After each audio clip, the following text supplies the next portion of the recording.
بسم الله الرحمن الرحيم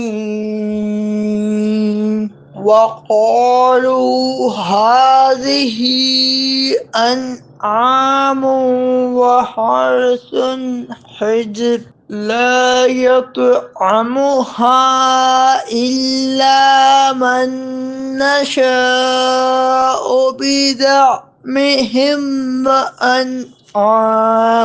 وأنعام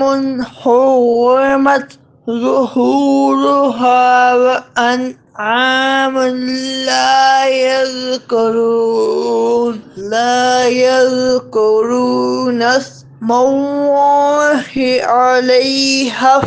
افتراء عليه سيجزيهم بما كانوا يفترون۔ اور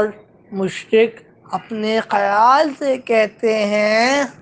یہ مویشی اور کھیتی ممنوع ہے، اسے وہی کھائے جسے ہم چاہیں، اور کچھ مویشی ایسے ہیں جن کی پیٹھوں پر سواری کو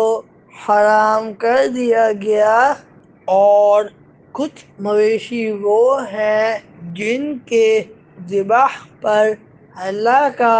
نام نہیں لیتے، یہ سب اللہ پر جھوٹ باندھتے ہوئے کہتے ہیں عنقریب وہ انہیں ان کے بہتانوں کا بدلے دے گا۔